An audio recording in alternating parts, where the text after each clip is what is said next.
আসসালামু আলাইকুম ওয়া রাহমাতুল্লাহি ওয়া বারাকাতুহু। সম্মানিত মুসলিম ভাই ও বোনেরা, আমরা আর আমাদের এই সমাজকে কবে পরিবর্তন করতে পারবো?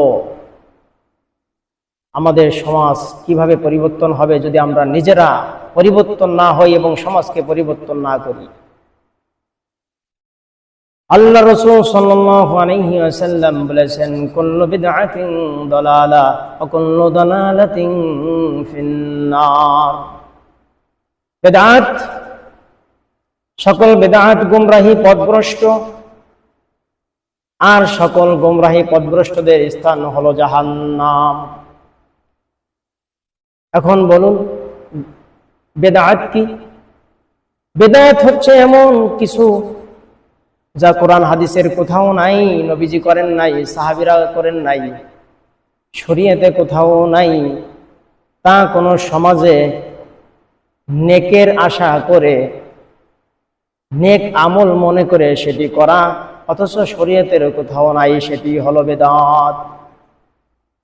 ভালো কাজ মনে করা এবং সেটা করে সেটার জন্য নেকি আশা করা, সওয়াব আশা করা, অথচ নবীজি করেন নাই, কোরআন হাদিসের কোথাও নাই, সাহাবীরা করেন নাই, এটি হলো বেদাত।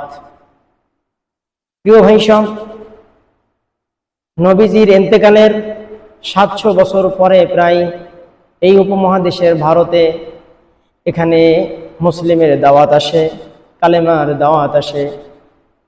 এখানকার ভূখণ্ডের মধ্যে হিন্দুদের বসবাস ছিল। আমি একটা জিনিস আপনাদের বলবো, মুসলিম জাতির মধ্যে এখন যারা আমরা মুসলিম, কলেমা পড়েছি, নামাজ পড়ি, রোজা করি, হিন্দুদের অনেক কালচারের মধ্যে আমাদের সঙ্গে সাদৃশ্য আছে।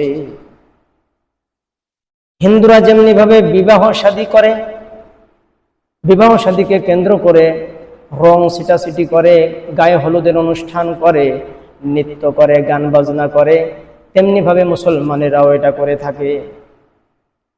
ঠিক তদ্রূপ মৃত্যু ব্যক্তিকে কেন্দ্র করে হিন্দুরা যেমনি শ্রাদ্ধ করে, লোকজনদেরকে দাওয়াত দেয়, বাড়িতে এনে খাওয়ায়, পেট ভরে খাওয়ায়, আর মৃত্যু ব্যক্তির স্বর্গ কামনা করে, তেমনি ভাবে মুসলিম সম্প্রদায়ের মধ্যেও মৃত্যু ব্যক্তিকে কেন্দ্র করে আমরা ধনী নাই, আত্মীয় স্বজন সকলকে দাওয়াত দিয়ে পেট ভরে খাওয়াই আর আত্মার মাগফিরাত কামনা করি।